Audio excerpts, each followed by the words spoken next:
Bago ko simulan ang kwento, dalangin ko sa ating Panginoon, bigyan nawa tayo ng proteksyon, lakas at yakapin yung mga taong nagdurusa. In nomine Jesu Christe. Amen.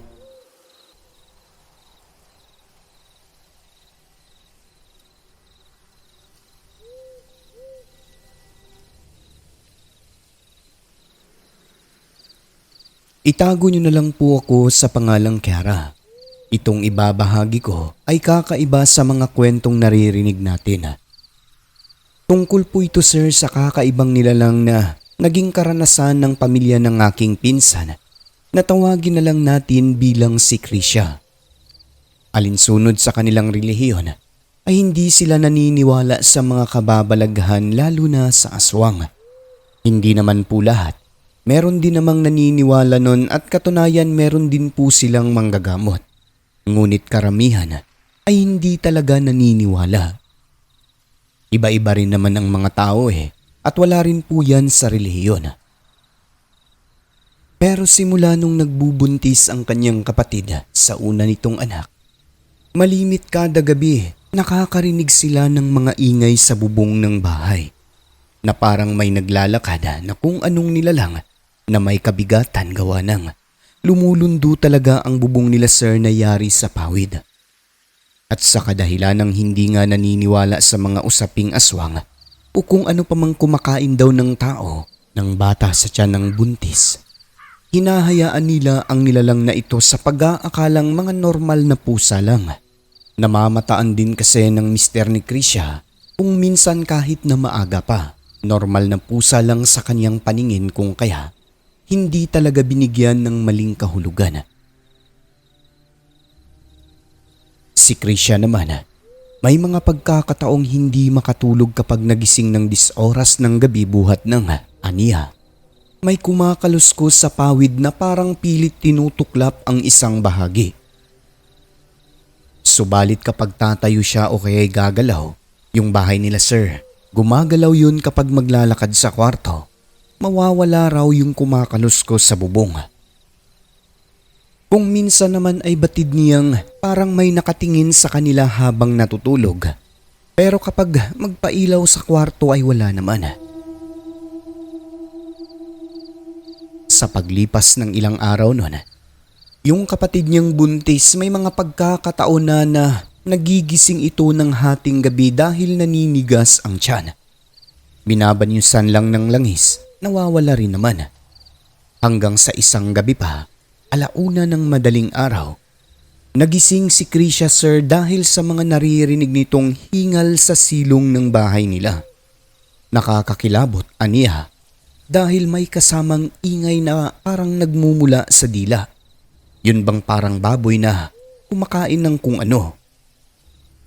At yun na nga, habang nakikiramdam, nakikinig, sumunod nun, nagising na namimilipit sa sakit ng tiyan ng ate niya. Pagbukas ng ilaw, tumambad sa kanila, sir, ang maraming dugo sa sahig hanggang sa silong ng bahay. Nalaman na lang ng mag-asawa, nakunan na ang babae. At eto pa, nang gabi na yun ay napansin nilang tuklap na ang isang bahagi ng bubong, tapat mismo kung saan nakahiga ang buntis. Ang butas nito, sir, kasya raw ang 2 kamao ng tao. Sa silong naman, napakaraming bakas ng paa sa lupa ng kung anong nilalang na hindi nila matukoy-tukoy. Basta ayon sa kanilang naobserba, parang paa na mayroong matutulis na kuko. Ang nakakapagtaka pa, halos wala naman dugo sa silong ng bahay, kaya palaisipan kung saan napunta yung natulo roon. Makalipas ang ilang araw, base sa obserbasyon nilang lahat, nawala yung mga pusa na laging naglalakad sa bubong ng bahay tuwing gabi. Na ibig sabihin, hindi ordinaryong hayop ang mga yun, kundi nagpapanggap lang upang malinlang ang sangkatauhan, lalo na yung mga hindi naniniwala. Ang buntis lang talaga ang pakay nun, na naghahanap lang ng tamang pagkakataon na sa kasamaang palad ay matagumpay na na isagawa ang masamang hangarin. Nakuha nito ang bata sa tiyan ng nagdadalang tao. Matapos nun, Sir Alex, ayaw mang maniwala ngunit may mga ebidensya silang nakita na nagsasabing aswang ang may kagagawan kung bakit nakunan ang buntis na kapatid niya. Simula nun, naniniwala silang may mga nilalang dito sa mundo tulad ng mga aswang na akala natin sa kwento lang nangyayari. Nalingid sa ating kaalaman ay tunay ang mga ito at talaga namang umiiral.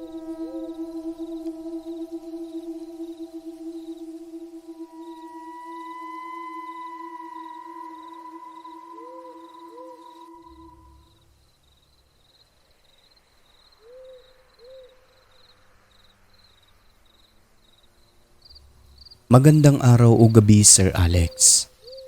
Tawagin niyo na lang po ako sa pangalang Eliza. Ibabahagi ko lang ang nakakatakot naming karanasan sa aswang na magpasa hanggang ngayon ay talaga namang presko pa sa aking isipan. Buntis ako noon sa una naming anak ni Habi. At dahil nag-uumpisa pa lang, bumukod kami at nag-arkila ng maliit na tahanan sa isang baryo kung saan malapit sa trabaho ng aking mister. Marami naman pong kabahayan doon, pero hindi dikit-dikit. Ilang metro pa ang distansya bago ang kasunod na bahay at maraming mga punong kahoy sa paligid, partikular yung mga star apple o kaimito. Yung inarkila namin, sir, ay maliit lang talaga pero maayos naman. Bungalow type ito, ngunit simple ang pagkakagawa. Simentado ang kalahati at kalakat naman ang kalahati tapos ang bubong ay yero. Yung mga bintana naman nito ay jealousy na mayroong grill sa labas. Nasanay kaming nakabukas lang ito kung minsan kahit gabi na para pumasok ang malamig na hangin sa loob. So eto na nga po. Simula nung tumira kami sa lugar na yun, Sir Alex, kada gabi may nauulinigan akong yabag sa labas ng aming kwarto. Sa umpisa ay hindi namin ito pinapansin. Buhat ng pag-aakala namin, sir, ay mga aso lang gawa ng wala naman pong bakod ang lugar doon. Bale open lang talaga siya at puro kakahuyan mga damuhan ang matatanaw mo sa likuran. Kung minsan naman may mga kumakalusko sa dingding ng kwarto at sa pintuan ng sala. At meron pang kumatok, sir, ng isang beses kung kailan hating gabi na. Kaya naalimpungatan kami ng partner ko buhat ng malakas yung pagkakatok. Parang panaginip lang, tandang-tanda ko pa. Ngunit dahil dalawa kaming nakarinig at nagising, nasabi naming may kumatok talaga. Hindi namin pinagbuksan yun bagkus ay nakiramdam lang. Dahil hating gabi na may kakatok pa, diba? Iba yung nararamdaman namin nun eh. Baka masamang loob kaya hinayaan lang namin at nakiramdam. Hindi naman inulit yung pagkatok kung kaya maya-maya nun ay nakatulog din naman kami kagad. Kinabukasan dahil medyo nag-aalala rin ang aking Mr. Sir, gumawa siya ng katamtamang taas na poste sa labas kung saan maaabot ng liwanag yung bungad ng aming pintuan. Nang sa gayon kapag may kakatok, ay makikita namin kung sino kapag bubuksan ang ilaw. Naka-off lang yun lagi kapag matutulog na sapagkat nagtitipid din kami noon ng kuryente. Hindi naman po naulit yung pangyayari na yun, subalit yung mga pagkaluskos ay naririnig pa din namin talaga, sir, kung minsan. Meron pang mahinang huni ng ik-ik, pero sabi ng aking partner mga maliliit na kulisap lang daw ang mga yon o kung anumang insekto na lumilikha ng ganoong ingay. Isang beses pa, Sir Alex, siguro mga 10:00 pa lang noon ng gabi, habang nakahiga sa kwarto, parang may dumapo sa bubungan namin kung kaya nagulat kami ng aking partner. Kasunod noon ay dahan-dahan na may gumagalaw sa ibabaw at napakangilo nito pakinggan dahil animoy may matulis na bagay na kumakaluskos sa yero. Nang dahil doon, pumuha ng itak at flashlight ang aking asawa at dahan-dahan na lumabas ng bahay. Ang sabi niya sa akin, Pupwesto muna siya sa ilalim ng puno at iswitch ko agad ang ilaw sa labas kapag nandudoon na siya upang makita kung ano ang nag-iingay sa bubong. So ayun na nga po. Pagkabuhay ko sa ilaw, Sir Alex, kitang-kita ng asawa ko na may malaking paniki na lumipad mula sa bubong namin papunta sa kay Mito hanggang sa maglaho. Malaki umano ito, sir. Mas malaki pa sa kabog at mapula ang mata sapagkat tinamaan niya ng ilaw ng flashlight yon. Sa umpisa ay hindi niya po ito sinabi sa akin dahil aniya baka matakot daw ako. Nilihim niya muna at sinabing ibon lang na kwago ang lumipad na may kinakain sa aming bubong. Kaya parang may kuko na nag-iingay doon. So syempre, naniwala ako sa aking asawa. Okay na ang lahat. Akala ko kung ano na, wago lang pala. Minsan isang araw, nang makakwentuhan ko sir yung matandang kapitbahay na tawagin na lang natin sa pangalang Manang Asan. Sabi nito, parang may buntis daw sa lugar kasi palagi siyang nakakarinig ng ingay ng aswang tuwing gabi. Kung minsan 6:00 pa lang daw, paikot-ikot na sa ibabaw sa lugar na iyon. Taka naman ako dahil hindi ko talaga naririnig yung sinasabi niya na ingay. Ako po Aling Ason yung buntis. Ay buntis ka pala? Hindi pa halata. Oo manang, kasi bago pa.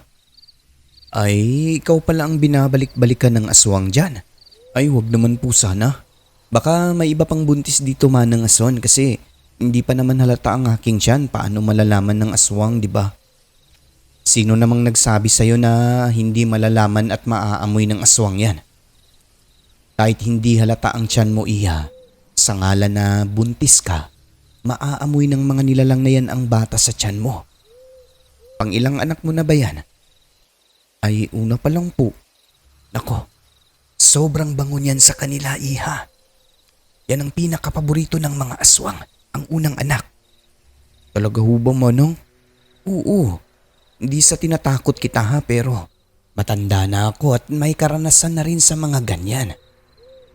Kaya pala kung minsan may namamataan akong uwak dyan sa inyo sa kay Mito. Nakadapo kahit gabi na. Ikaw pala ang binabantayan, iha. Ay basta kaya mag-ingat ka lang. Sige po Manang. Naikwento ko sa kanya sir yung tungkol sa kwago na sinabi ng aking mister. Sagot nito, ingatan ko ang aking pagbubuntis dahil malamang sa malamang binabantayan daw ako ng mga aswang. Baka nagpaibon-ibon lang. Inilabutan ako sa mga sinabi ng kapitbahay Sir Alex at imbis na nawala na yung pag-aalala, bumalik naman ito dahil sa mga narinig ko sa sinabi ni Manang. Kaya kapag madilim na, hindi na talaga ako lumalabas ng bahay at palaging nakasara ang mga pinto namin. Okay lang nakabukas ang mga bintana sapagkat meron naman po yung grills at sinasara rin naman namin kapag matutulog na. Hanggang sa isang gabi pa Sir Alex, nangyari ang isang bagay na lubos kong kinatatakutan. Ang makakita ng aktwal na aswang. Ganito po ang nangyari. Mag-aalas 9 na ng gabi noon habang nakaupo sa kwarto hinahanda ang aming higaan. Maya-maya ay may nararamdaman akong parang pakpak ng ibon na lumilipad sa labas ng aming bahay. Naririnig ko rin yung ik-ik pero parang malayo. Hindi ko naman binigyang maling kahulugan yon kasi nga sabi ng asawa ko sir ay baka mga insekto lang. Sa may puno naman po ng kay Mito, may nauulinigan din ako noon na parang pakpak na pabalik-balik doon. Naalala ko ang kwento ng kapitbahay kung kaya nag-decide ako na isara na yung bintana. Pumasok si Mr. sa kwarto at may kinakapa siya noon sa bulsa ng kanyang pantalon na nakasabit sa gilid ng bintana. At nung isasara ko na ito sir, pagkahawi ko sa kurtina kasi tumingin muna ako sa labas bago isara. Sa di inaasahang pangyayari, biglang parang may malaking anino sa labas at ilang segundo lang. May dumikit sa bintana na inakala ko pang isang malaking itim na payong. Ngunit nung maklaro ko ito, nung kumapit na sa grills, bumungad sa aking mga mata ang isang aswang na sobrang nakakasindak ang wangis. Pulang-pula ang mata, nakalabas ang dila na maladugurin sa pula at mayroong umbok sa bunganga na nakausli pa ang pangil. Sa labis na takot, napasigaw ako noon, Sir Alex, kung kaya nagulat ang aking asawa. Maging siya, nakita rin ito ang hitsura ng aswang bago ko nababa yung bintana. Sa sobrang takot talagang napaatras kaming dalawa at nagyakapan. Dali-daling pinailaw ni Mr. ang poste at kita pa namin ang malaking pakpak nito, sir, na bumitaw sa bintana pagkatapos ay lumipad palayo. Grabe talaga ang experience na yun, sapagkat hindi namin inasahan na makakita kami pareho ng aswang ng harap-harapan. Ang ginawa ng habi ko, kumuha siya ng asin at nagsaboy sa labas sa mga kisame ng bahay at naglagay din sa mga bintana. Palibot talaga yun, Sir Alex, sa pagbabaka sakaling hindi na babalik o lalapit man lang doon ang aswang. Isa rin kasi yun sa payo ng kapitbahay naming matanda dahil takot daw sa asin ang mga aswang.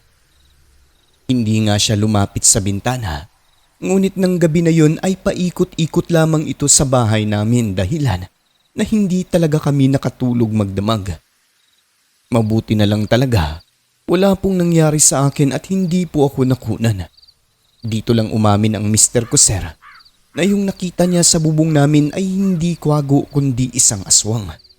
Sinikreto niya muna, nilihim, upang hindi ako matakot.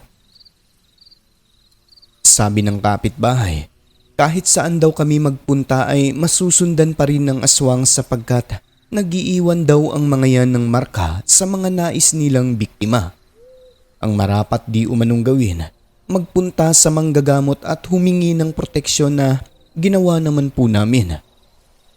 Pagdating doon ay binigyan kami ng maliit na garapa na kukulo raw kapag may aswang sa malapit at isang kulay pulang habak na agad kong sinuot. Pagkatapos noon ay umuwi muna kami sa aming lugar, sir, at doon muna nagstay sa aking mga magulang pansamantala hanggang hindi pa nakahanap ang mister ko ng malilipatan. Simula noon ay hindi naman kumulo yung langis sa garapa palatandaan na walang aswang sa malapit. Sabi ko pa, subukan lang ng nilalang na ito na magpunta sa bahay namin. Siguradong may kalalagyan ito sa mga kapatid kong lalaki at sa mga tambay sa lugar namin kapag mahuli ito. Awa ng Diyos, Sir Alex, sa huli ay maayos naman po ang lahat. Hindi naman po nangyari yung sinundan ako ng aswang. Siguro dahil na rin sa bagay na binigay ng mananambal na proteksyon sa mga masasamang nilalang.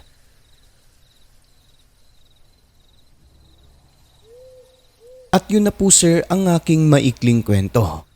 Isang nakakapangilabot na karanasan sa aswang na inakala ko pang itim na payong.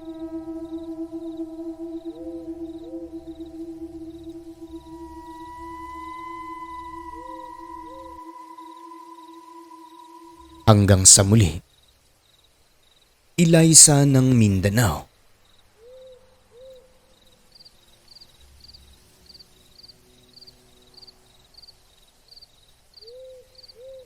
Ang mundo ating ginagalawan, nababalot ng kahiwagaan na tanging ang Diyos lamang ang siyang may kasagutan. Ako po si Alex. Magandang gabi.